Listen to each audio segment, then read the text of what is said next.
بسم اللہ الرحمن الرحیم۔ زباں سے کیسے بیان کروں میں ہے شان مدنی کی بات رب کے، زباں سے کیسے بیان کروں میں ہے شان مدنی کی بات رب کے، ہے سارے نبیوں سے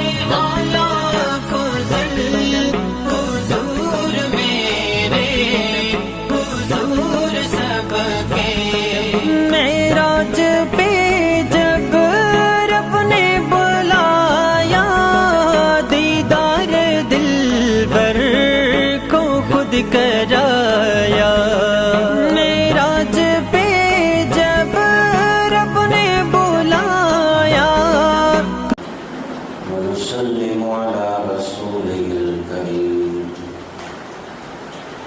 أما بعد فأعوذ بالله من الشيطان الرجيم، بسم الله الرحمن الرحيم،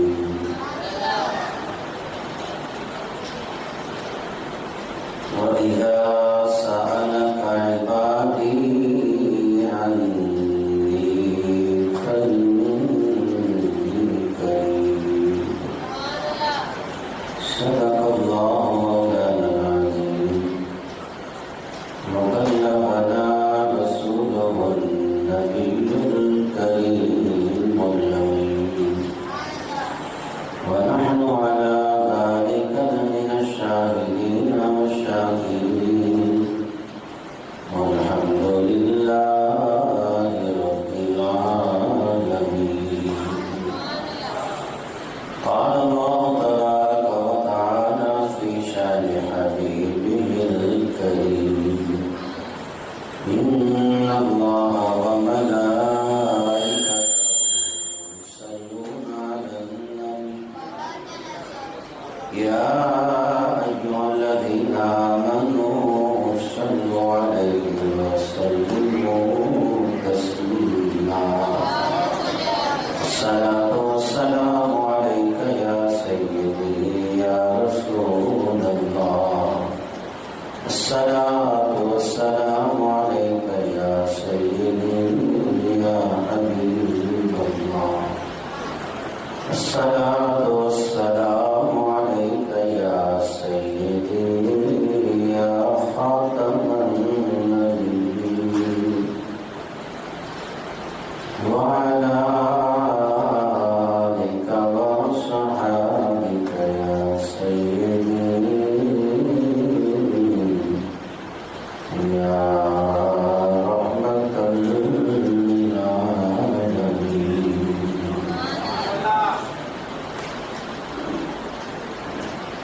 اور صلاة کے بعد الحمدللہ آج کی شب بڑی ہی عظمتوں اور برکتوں کی حامل ہے۔ یہ راتیں اللہ تبارک و تعالی نے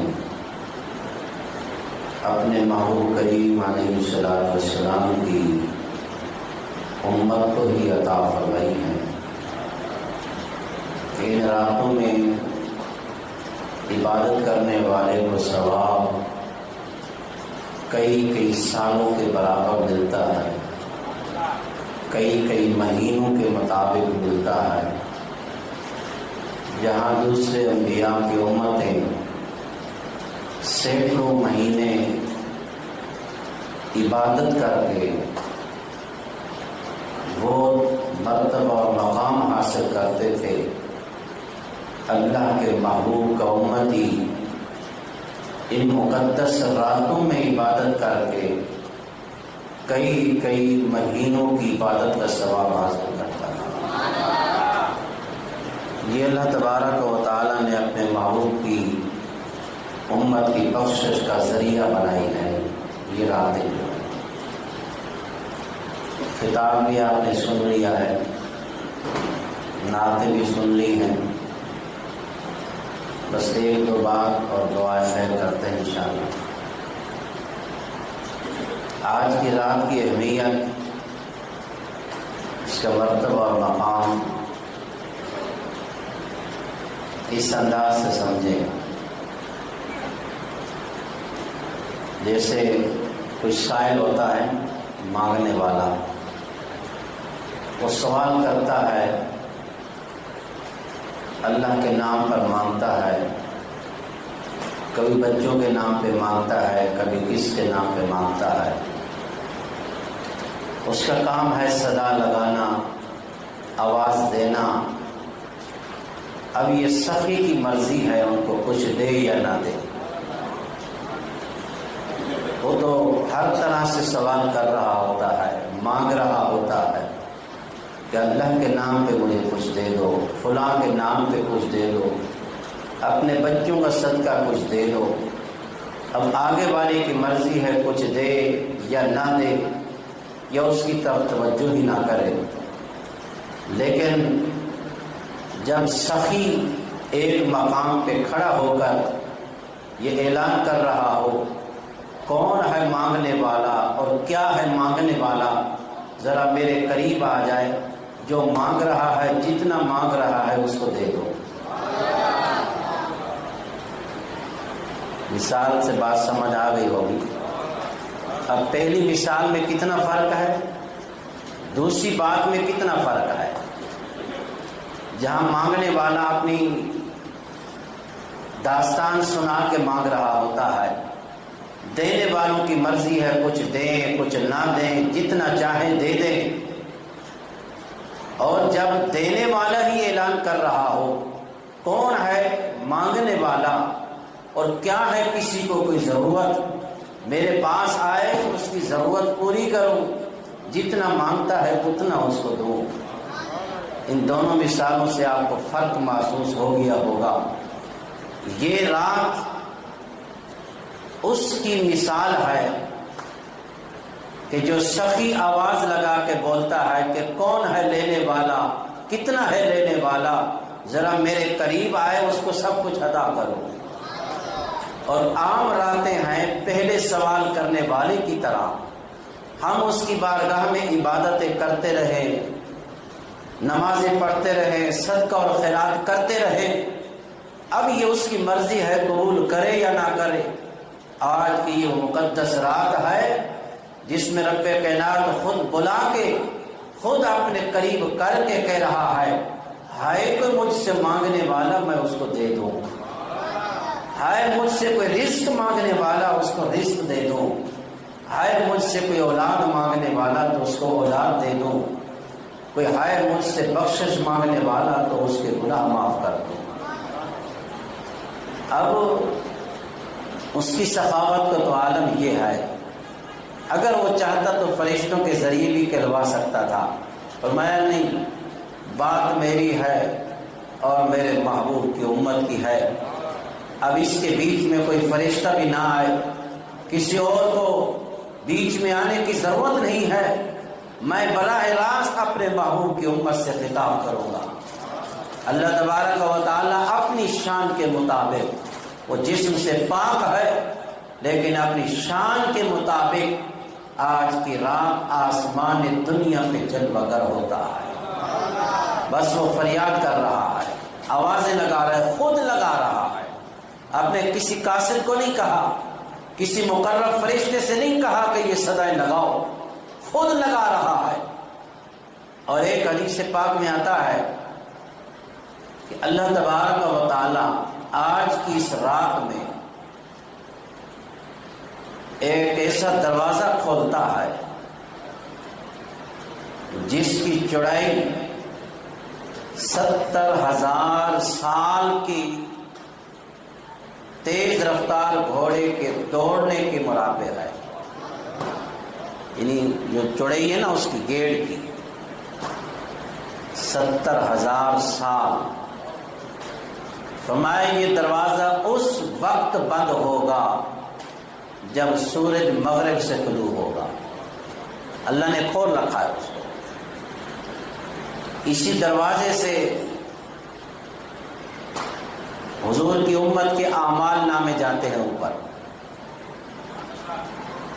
اس حدیث کی تشریح کرنے والے علماء نے لکھا ہے اس دروازے کا جو سینٹر ہے نا، جہاں میرے مصطفیٰ کا روضہ انور ہے وہ بیچ میں ہے.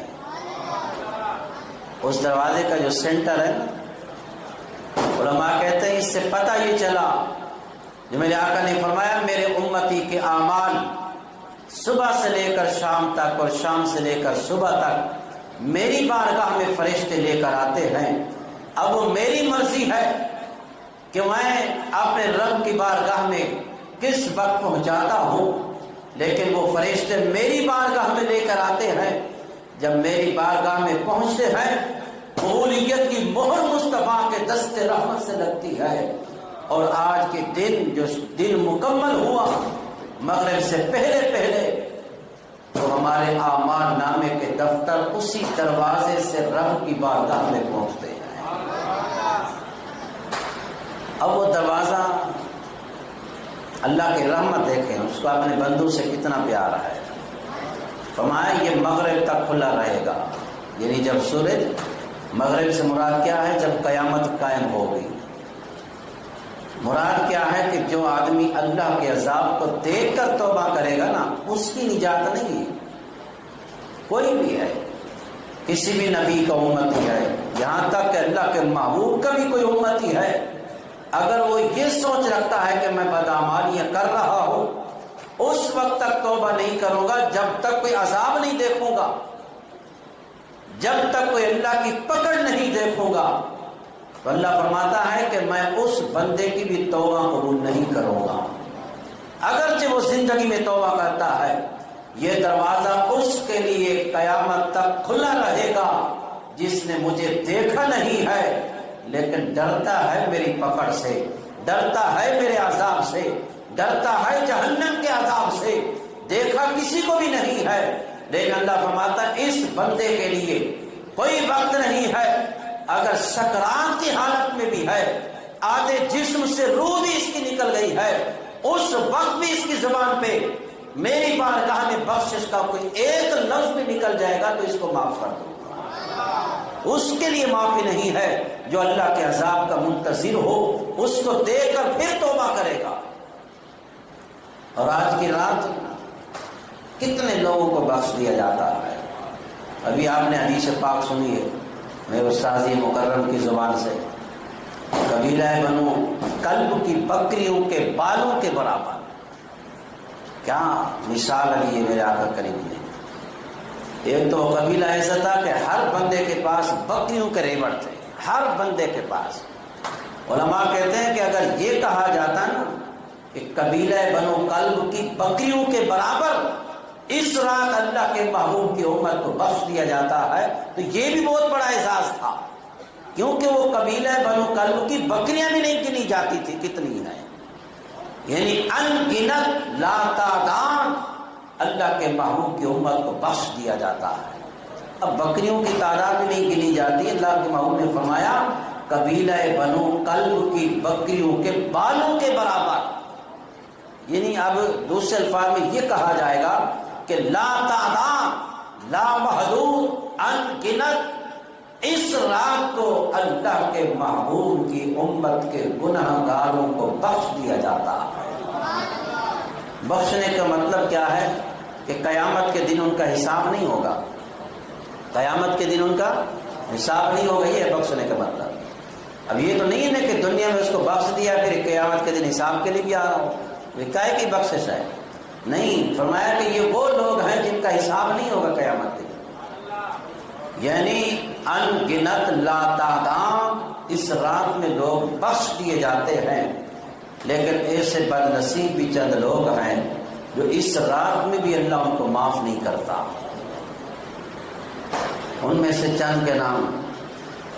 سب سے پہلا وہ آدمی جس نے اپنے قریبی رشتہ داروں سے تعلق ختم کر دیا، جس نے اپنے قریبی رشتہ داروں سے تعلقات منقطع کر دیے ہیں، قطع رحمی کر دی ہے. ان سے صلہ رحمی کا حکم تھا، قطع رحمی کر دی ہے. تعلق ختم کر دیا ہے، آنا جانا ختم کر دیا ہے، رشتہ داری ختم کر دی ہے۔ اللہ کے محبوب فرماتے ہیں اس رات میں بھی اگر وہ توبہ کرتا ہے اللہ اس کی توبہ قبول نہیں کرے گا۔ ہاں اگر وہ اپنے ان قریبی رشتہ داروں کے پاس جا کے معافی مانگے، ان سے بخشش اور اپنے گناہ کی معافی مانگے اور وہ معاف بھی کر دے تو اللہ اس رات میں پھر اس کو بھی بخش دے گا۔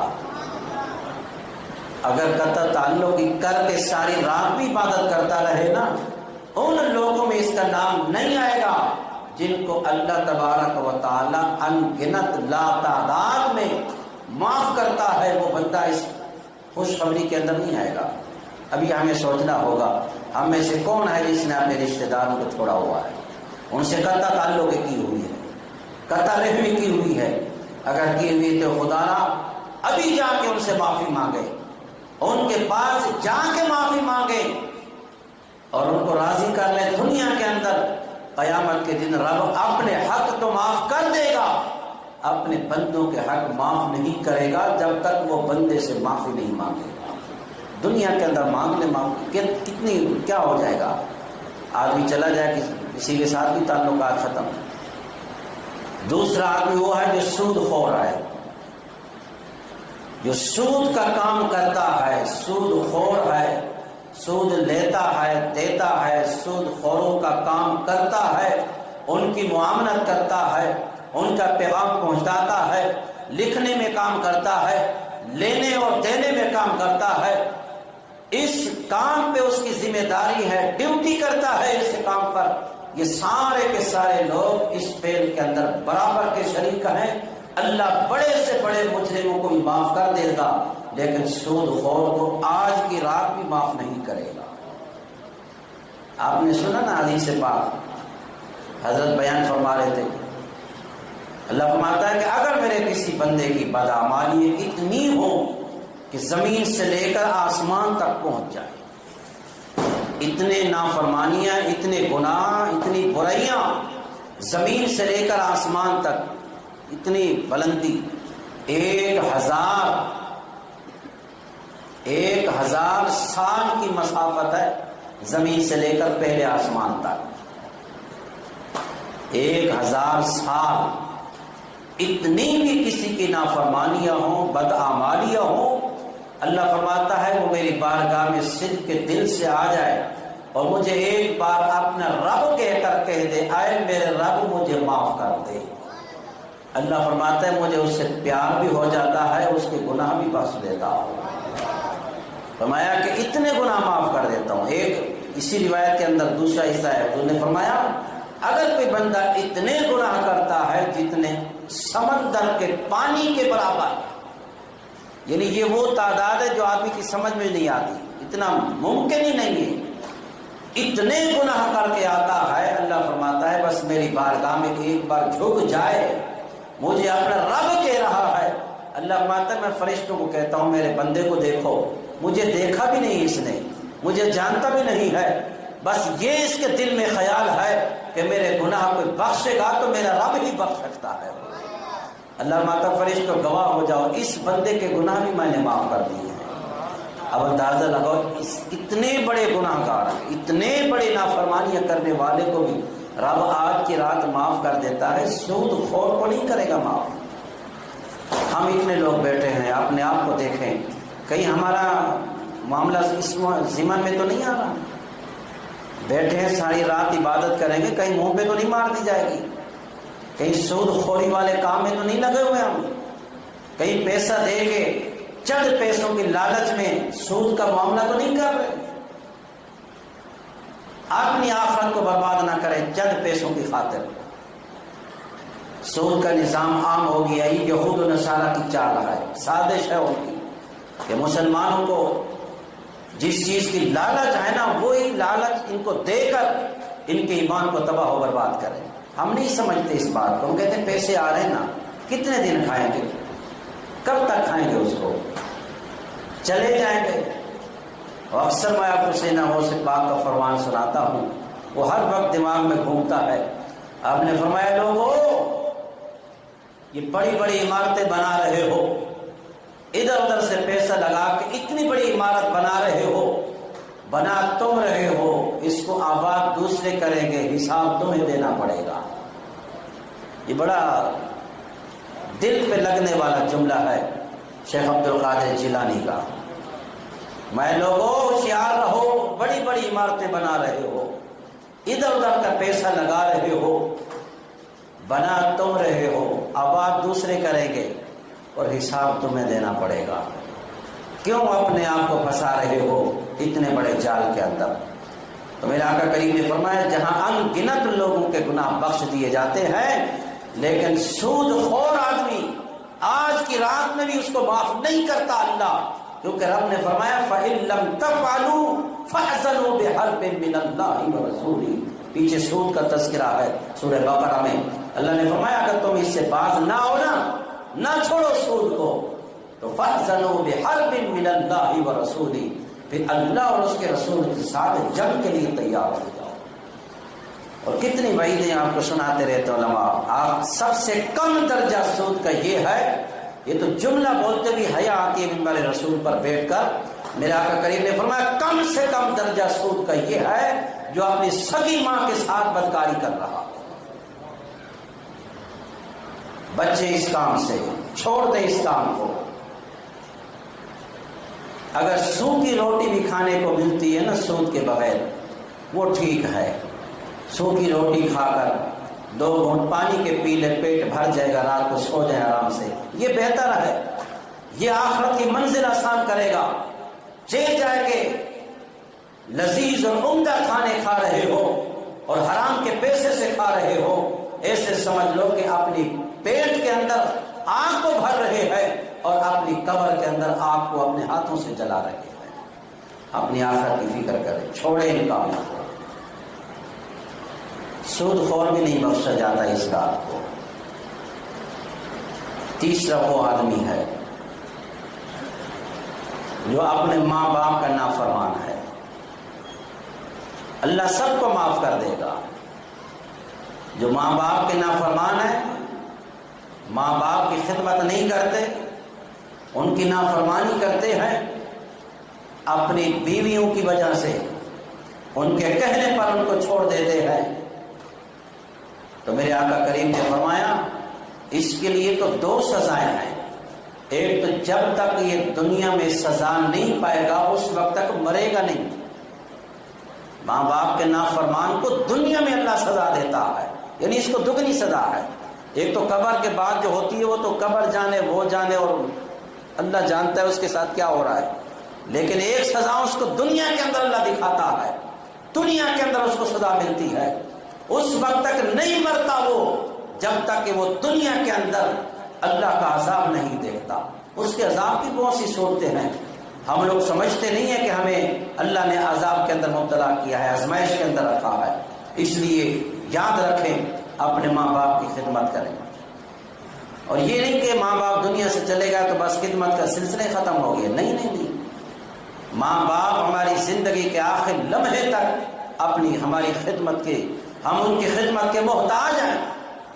اب ان کے لیے دعائیں خیر کریں، صدقہ اور خیرات کریں، ان کے نام پہ اللہ کی راہ میں دیں، ان کے لیے ہاتھ اٹھا کے دعا کریں۔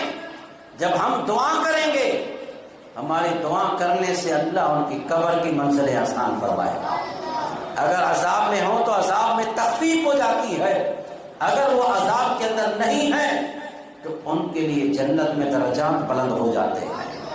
تو تیسرا وہ بد نصیب آدمی ہے جو اپنے ماں باپ کی نافرمانی کرتا ہے، جس کی وجہ سے اللہ کے عذاب میں مبتلا ہو جاتا ہے۔ اتنی بڑی رات کے اندر بھی اس کو نہیں معاف کیا جاتا، اتنی بڑی رات میں ان گنت لوگوں کو معاف کیا جاتا ہے، ماں باپ کے نافرمان کو نہیں بخشا جاتا۔ چوتھا وہ آدمی ہے جو کاہن، ساحر، جادوگر، کالا علم کرنے والا، اس کے پاس جا کر کالا علم کسی پر کرواتا ہے تو اللہ فرماتا ہے کہ اس رات میں اس کی بھی بخشش نہیں ہے۔ یہ معاملہ بڑا عام ہو گیا ہے، اب جس بندے کو دیکھو اس پہ تعویذ ہے، جس کو دیکھو اس پہ کرایا ہو. ارے بھائی کس کام کے پیچھے لگ گئے؟ اور جا کس کے پاس رہے؟ ہندو کے پاس. ہندو کے پاس جا کر مسلمانوں کے اس کے پاس جا رہے ہیں. میرے آقا کریم نے تو یہاں تک فرمایا کہ اگر کوئی اس کے ساتھ بھی جا رہا ہے کروانے کے لیے، کوئی اور جا رہا ہے، اس کا دوست خالی جا رہا ہے اس کے ساتھ، اللہ کا محبوب نے فرمایا کہ اللہ اس کو بھی معاف نہیں کرے گا جو خالی جا رہا ہے. وہ کیوں جا رہے ہیں اپنے اسلام اور دین کو چھوڑ کر؟ اللہ کے محبوب نے تو اپنی امت کے لیے ایک ایک مسئلہ بیان کیا ہے. صرف اس لیے بیان کر کے گئے ہیں حضور کہ قیامت تک میرا امتی کسی غیر کے در پہ ٹھوکریں نہ کھاتا رہے. حضور تو اتنا کچھ کر کے گئے ہیں، کوئی چیز نہیں چھوڑی حضور نے. یہ طہارت کے مسائل جب ہم فقہ کی کتابوں کے اندر پڑھاتے ہیں نا بچوں کو، بڑے باریک مسئلے ہیں. آپ حیران ہو جائیں گے کہ طہارت کا جو مسئلہ ہے، سردی کے اندر طہارت کیسے حاصل کرنی ہے اور گرمی میں کیسے کرنی ہے، ہمیں تو پتہ ہی نہیں ہے نا. جب یہ بات جناب فاروق اعظم نے ایک یہودی کو بتائی نا، چونک گیا وہ ایک دم. اس نے کہا کیا بتا رہے ہو؟ کیا اللہ کے محبوب نے یہ طریقہ بھی سکھایا ہے تمہیں کہ سردی میں کیسے طہارت حاصل کرنی ہے اور گرمی میں کیسے کرنی ہے؟ جبکہ یہ بڑا حیا والا مسئلہ ہے. بتاتے ہوئے اور تعلیم دیتے ہوئے بھی انسان کو حیا آتی ہے. لیکن فاروق اعظم نے ڈٹ کر بتایا، فرمایا ہاں ہمارے محبوب نے تو یہ مسئلہ بھی ہمیں بتایا ہے. بس وہ وہیں خاموش ہو گیا ہے. فرمایا کیوں بتایا؟ فاروق اعظم نے بتایا، فرمایا اس کو کہ میرے آقا کریم نے اس لیے ہمیں یہ مسئلہ ہی بتایا ہے تاکہ کوئی یہودی اور نصرانی تم سے یہ سوال کرے کہ سردی اور گرمی میں طہارت کا طریقہ کیا ہے، تو فرمایا کہ اس کے آگے بھی تمہیں سر نہ جھکانا پڑے، اپنا چہرہ اٹھا کے اس کو بتاؤ کہ ہمارے محبوب تو یہ طریقہ بھی ہمیں بتا کر گئے. اللہ کے محبوب کی تو یہ شان ہے. ہم اپنے مسائل کو حل کرنے کے لیے ہندوؤں کے پاس جا رہے ہیں. کتنے لوگ بیٹھے ہم میں سے جو گئے ہوں گے ان کے پاس؟ کیوں؟ آپ نے قرآن پہ یقین نہیں ہے ہمیں؟ اتنا بڑا قرآن رب نے ہمیں دیا ہے جس میں تورات بھی موجود ہے، انجیل بھی موجود ہے، زبور بھی موجود ہے، سارے نبیوں کے صحائف بھی موجود ہیں. سارے نبیوں کی ہر چیز جمع کر کے رب نے قرآن کے اندر رکھی ہے، اور وہ قرآن اللہ نے اپنے محبوب کو عطا فرمایا ہے. اتنی بڑی کتاب ہمارے پاس موجود ہے، ہم ان کے پاس کیوں جا رہے ہیں؟ تو یہ صرف جانے کی سزا ہے. اللہ فرماتا ہے جو کسی ہندو کے پاس جا کر، کسی جادوگر کے پاس جا کر کسی کے اوپر خلاف غلط کرانے کے لیے جاتا ہے، تو میرے آقا کریم نے فرمایا اتنی بڑی رات کے اندر ساری رات عبادت کرتا رہے، توبہ کرتا رہے، گناہ بخشواتا رہے نوافل کی صورت میں کسی بھی طریقے سے، اللہ فرماتا ہے سب کو معاف کر دوں گا، اس کو نہیں بخشوں گا. اللہ اکبر. آج کتنے لوگ آتے ہیں، میں تو یہ کام کرتا بھی نہیں ہوں تعویذوں والا، اتنے لوگ آتے ہیں ہمارے اس چھوٹے سے محلے کے لوگ، جس کو دیکھے اس کا استخارہ کرتے ہیں، تعویذ ہے اس کے اوپر. کسی کی بیوی پہ تعویذ ہے، کسی مرد پہ تعویذ ہے، کسی کے کاروبار کو بند کیا ہوا ہے، کسی کے بچوں کو خراب کیا ہوا ہے. تباہی مچائی ہوئی ہمارے مسلمانوں نے. ہندوؤں کو پیسہ دے کے دوسرے کے خلاف کر رہے ہیں، ملے گا کیا؟ اس کا توڑ موجود ہے قرآن کریم کے اندر. کام تو کرنا چاہیے نا. میرے آقا کریم علیہ الصلوۃ والسلام معوذتین سورہ فلق اور سورہ ناس 3 مرتبہ پڑھتے تھے. اپنے ہاتھ کھلے رکھتے تھے، ایسے 3 مرتبہ پڑھے اور ایسے دم کرتے تھے اور اپنے چہرے پہ پھیرے. جہاں تک حضور کے ہاتھ جاتے تھے نا، سارے جسم پہ ہاتھ پھیرتے تھے. اور جب صبح اٹھتے تھے، ابھی بستر پہ اٹھ کر بیٹھ گئے، پھر بھی آپ نے یہی پڑھا. یہ پڑھنے کے بعد پھر یہی کیا اور فرمایا کہ جو صبح کرتا ہے شام تک محفوظ رہے گا، جو سوتے وقت کرے گا تو ساری رات محفوظ رہے گا. ارے یار اتنا چھوٹا سا کام نہیں ہوتا ہم سے. میں آپ کو یقین سے کہتا ہوں، آپ یہ یقین سے کام شروع کر دو، کسی بڑے سے بڑے جادوگر کا اثر نہیں کرے گا آپ کے اوپر. کریں تو صحیح، ہم سے یہ کام ہی نہیں ہوتا. پھر ہم اس کا توڑ کرواتے ہیں تو کسی آپ مسلمان کے پاس نہیں جاتے، ہم بھی وہیں جا رہے ہیں، ادھر ہی جا رہے ہیں. چھوڑ دیں ان کاموں کو. یہ وہ کام ہے جو تباہ و برباد کر دیتے ہیں انسان کو. اتنی بڑی رات میں بھی اس کی بخشش نہ ہو تو کب ہوگی؟ پھر کون سی رات آئے گی جس میں اللہ کہتا ہے کہ میں خود کہہ رہا ہوں آؤ مانگو بخش دوں گا تمہیں. جو بھی مانگو گے دے دوں گا تمہیں، مانگو تو صحیح، آج کی رات تو وہ ہے۔ پھر بھی وہ بندہ کتنا بد نصیب ہے جو یہ کام کرتا ہے، اللہ اس کو معاف نہیں کرتا۔ کتنے بندے ہو گئے ہیں؟ 4۔ 5واں آدمی وہ ہے جو عادتاً شراب پیتا ہے، شراب پی پی کے عادی ہو گیا ہے، اب شراب کو ایسے پیتا ہے جیسے پانی کو پیتا ہے۔ میرے آقا کریم نے فرمایا اللہ سب کو بخش دے گا، سب کو معاف کر دے گا، لیکن جو عادتاً شراب پیتا ہے نا، اللہ اس رات میں اس کو بھی معاف نہیں کرے گا۔ ہم میں سے کتنے لوگ ہیں جو اس فعل کے اندر مبتلا ہیں؟ چھوڑ دیں اس کو۔ ایک صحابی نے جناب صدیق اکبر سے پوچھا کہ ہم نے سنا ہے کہ آپ زمانہ جاہلیت میں بھی شراب نہیں پیتے تھے۔ جناب صدیق اکبر سے پوچھا، یعنی حضور کے اعلان نبوت کے بعد، کہنے لگے کہ صدیق ہم نے آپ کے بارے میں سنا ہے کہ آپ نے شراب حرمت سے پہلے بھی نہیں پیا۔ کہنے لگے ہاں، کیوں نہیں پیا؟ جو جواب دیا نا صدیق اکبر نے، آپ فرمانے لگے اس نے نہیں پیا کہ شراب عزتیں برباد کرتا ہے۔ تو میرے آقا کریم نے سن کر فرمایا صدقت یا ابا بکر، ابو بکر سچ کہا ہے تو نے، شراب عزتیں پامال کر دیتا ہے، انسان کو بے غیرت بنا دیتا ہے، اس کے سامنے کوئی نہیں رہتا کہ میری ماں ہے، بہن ہے اور بیوی ہے، کون ہے، ساری عزتیں پامال ہو جاتی ہیں۔ چھوڑ دے اس فعل کو اگر کوئی کرتا ہے، اتنی بڑی رات میں بھی اس کو نہیں بخشا جائے گا۔ چھوڑ دے اس لذت کو، یہ نفسانی خواہش ہے۔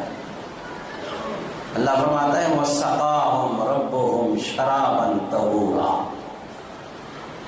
وہ بھی مقام ہوگا رب کائنات اپنے دست رحمت سے شراب طہور اپنے بندوں کو پلائے گا۔ فرماتے ہیں اس میں لذت اتنی ہوگی جو ایک مرتبہ پیے گا پھر کبھی اس کو پیاس نہیں لگے گی۔ اس شراب کے منتظر رہیں، اس کے لیے پیاسا بھی رہنا پڑے گا، بھوکا بھی رہنا پڑے گا، رمضان کے شدید گرمیوں کے روزے بھی رکھنے پڑیں گے، بھوک اور پیاس برداشت کرنی پڑے گی۔ پھر دیکھو رب کائنات اعزاز کیا دیتا ہے، وہ کتنا خوش نصیب آدمی ہوگا کہ رب کائنات اپنے دست رحمت سے اس کو شراب طہور پلا رہا ہے۔ تو عادی شرابی اللہ اس کو نہیں معاف کرتا۔ چھٹا وہ آدمی ہے، میرے آقا کریم نے فرمایا کہ جس کی نگاہوں سے پڑوسی کی عزت محفوظ نہیں ہے۔ پڑوسی برابر والا مکان نہیں ہے، 40 گھر دائیں، 40 گھر بائیں، 40 گھر آگے، 40 گھر پیچھے۔ اب تو اوپر نیچے کا بھی سلسلہ ہو گیا، بڑھا دیے ہم نے مسائل۔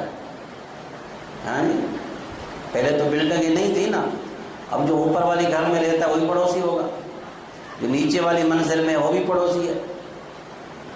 تو میرے آقا کریم نے فرمایا جس کی نگاہوں سے پڑوسی کی عزت محفوظ نہیں ہے، آج کی اتنی بڑی رات میں اللہ اس کو بھی نہیں معاف کرے گا۔ اللہ اس کو بھی، اللہ اندازہ لگاؤ، اتنی بڑی رات، اتنا بڑا انعام خود بلا بلا کے دے رہا ہے، خود بلا بلا کے دے رہا ہے، اور جس کے اندر یہ حرکت ہو اللہ اس کو بھی معاف نہیں کرے گا اس رات میں۔ ہاں یہ جتنے نام لیے ہیں نا جن کو اللہ معاف نہیں کرے گا، حدیث پاک میں آتا ہے میرے آقا کریم نے فرمایا کہ وہ سچے دل سے توبہ کر لے، قطع تعلق کی ختم کر دے، صلہ رحمی شروع کر دے، سود کو چھوڑ دے، اور چوتھی کیا چیز بتائی تھی؟ والدین کی نافرمانی کو ختم کر دے، ان کی عزت کرنا شروع کر دے، یہاں تک کہ حضور نے فرمایا کہ اگر وہ دنیا سے چلے گئے ہیں ان کی قبر کے پاس جائے، قدموں کی جانب بیٹھ کر روئے اور رو رو کر ان سے معافیاں مانگتا رہے۔ حضور نے فرمایا جب اس کا دل مطمئن ہو جائے کہ اب میرے ماں باپ مجھ سے راضی ہو گئے، تو اب وہ راضی ہو گئے تو رب بھی راضی ہو جائے گا۔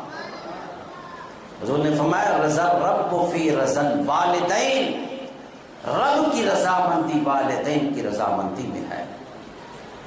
یہ جتنے لوگ ہیں، ساتواں آدمی وہ ہے جو عادتاً زانی ہے، بدکار ہے، زنا کرتا ہے، ہر وقت اس بے حیائی اور برائی کی تاڑ میں رہتا ہے، اللہ فرماتا ہے اس بدبخت کو بھی اس رات میں نہیں معاف کروں گا۔ لیکن حضور نے فرمایا اگر سچے دل سے یہ توبہ کر لیں، یہ 7 قسم کے لوگ اتنی بڑی رات میں جہاں رب بلا بلا کے معاف کرتا ہے، ان کو معاف نہیں کرے گا اگر یہ سچے دل سے توبہ کر لیں، کیونکہ توبہ میرے آقا کریم نے فرمایا التائب من الذنب کمن لا ذنب لہ، او کما قال علیہ السلام، حضور نے فرمایا گناہوں سے توبہ کرنے والا ایسے ہے جیسے اس نے گناہ کیے ہی نہیں ہے۔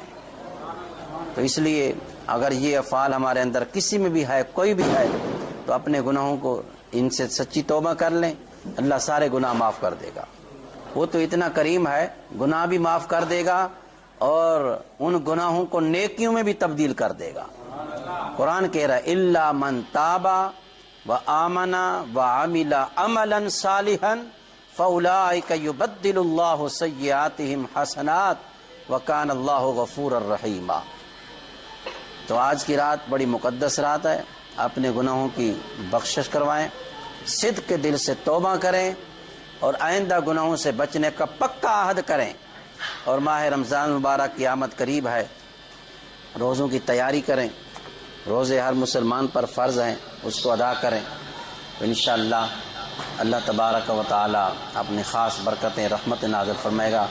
آج کی ہماری محفل جو ہے 2 محفلیں ہو گئی، ہاں جی، خوش نصیب ہیں ہم لوگ ہیں، مغرب میں بھی ہو گئی، شام میں بھی ہو گئی، کرم بالائے کرم ہے۔ حضرت بھی تشریف لے آئے، اپنی خصوصی دعاؤں سے نوازا اور کرم فرماتے ہوئے، ہم نے تو بلایا بھی نہیں، ہمارے وہم و گمان بھی نہیں تھا۔ یہ ہوتا ہے اللہ کی طرف سے کرم، جب وہ بندوں کو بخشوانا چاہتا ہے نا تو پھر اس طرح کے ذریعے بنواتا ہے۔ تو الحمدللہ اللہ کا شکر ہے کہ آج کی ہماری شبرات اور 15 شعبان کی جو شب ہے اس کا کثیر حصہ اللہ کی عبادت میں گزرا ہے، اللہ کے ذکر میں، اللہ کے محبوب کے ذکر میں، اللہ کے پیاروں کے ذکر میں گزرا ہے۔ انشاءاللہ اللہ تبارک و تعالی اپنی خاص رحمت نازل فرمائے گا۔ جس کے جو فرائض ہیں اس کو ادا کرنے کی کوشش کریں، جو ذمہ داریاں ہیں اپنی زکوٰۃ ادا کریں، رمضان مبارک کے روزے جن نے چھوڑے ہیں ان کی قضا کریں، اور رمضان مبارک قریب ہے، اس کے لیے تیاری کریں۔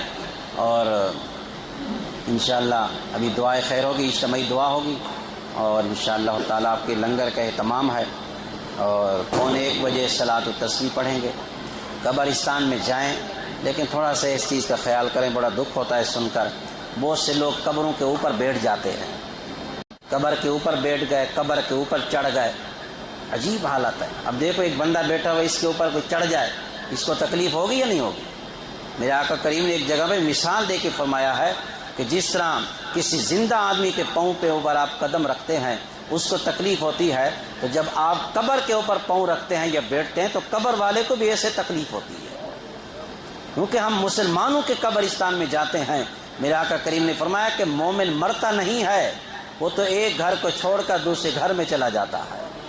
تو اس چیز کا خیال رکھیں، ہم نے رسم تو بنائی ہوئی ہے کہ آج کی رات جائیں گے، شب قدر آ رہی ہے، اس رات کو جائیں گے، جانے میں کوئی حرج نہیں ہے، لیکن تھوڑا اس چیز کا خیال کریں۔ وہاں جاتے ہیں، قبروں کے اوپر بیٹھ جاتے ہیں اور اپنے مردے کو دعا کرنے کے لیے دوسرے کو تکلیف دے رہے ہیں، کیا کا ثواب ملے گا اس کو؟ جس طرح ہمارے پڑوسی ہیں تو قبر والے بھی ایک دوسرے کے پڑوسی ہیں، ایک دوسرے کا خیال کرتے ہیں وہ بھی۔ تو یہ ایسا نہیں کرنا چاہیے۔ قبرستان میں جائیں، ادب اور احترام سے جائیں، شریعت کے دائرے میں رہ کر جائیں، ہنسی مذاق کرتے ہوئے نہ جائیں۔ نوجوان جاتے ہیں ہنستے ہوئے جا رہے ہیں، جناب وہ کھیلتے کودتے ہوئے جا رہے ہیں، ایسا نہیں کریں۔ باادب طریقے سے جائیں، خاموشی سے جائیں، کچھ پڑھتے ہوئے جائیں، وہاں جا کے اونچی آواز سے پڑھیں، جتنی دور تک آپ کے پڑھنے کی آواز جائے گی اللہ کی رحمت نازل ہوں گی، ان سے عذاب ختم کر دیا جاتا ہے جہاں تک قرآن کی آواز جاتی ہے۔ تو ایسا طریقہ ہو، قبرستان میں جائیں ابھی دعا کے بعد، وہاں ان کو دعائے خیر کر کے آئیں، اور اس کے بعد ساری رات ہے آپ کی عبادت کے اندر گزاریں، اور انشاءاللہ 1:15 بجے صلاۃ التسبیح کی جماعت باقاعدہ ادا کریں گے انشاءاللہ۔ اس کے بعد ذکر کی بھی محفل ہوگی اور انشاءاللہ اجتماعی دعا اس وقت بھی کریں گے. اور جس نے روزہ رکھنا ہے، روزے کا ٹائم ہے 5:10.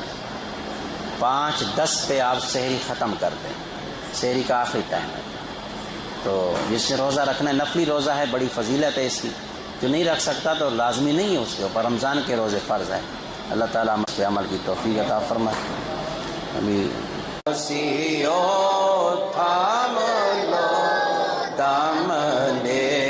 مصطفیٰ اور پڑھو رب کی رحمت پہ لاکھوں سلام. مصطفیٰ جانے رحمت پہ لاکھوں غوث اعظم امام التقیٰ والنقیٰ. غوث اعظم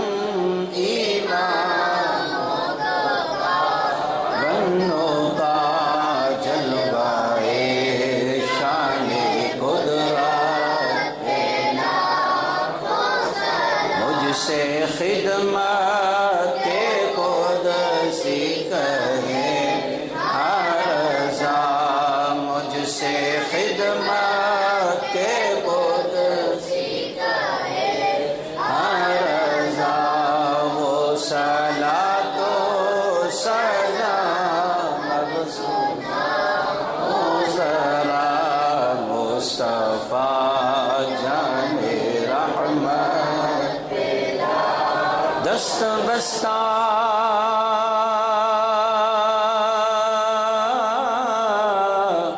ہیں کھڑے آقا حاضر غلام پیش کرتے ہیں غلامان سلام. الصلاۃ والسلام علیک یا رسول اللہ وعلی آلک و صحابک یا حبیب اللہ.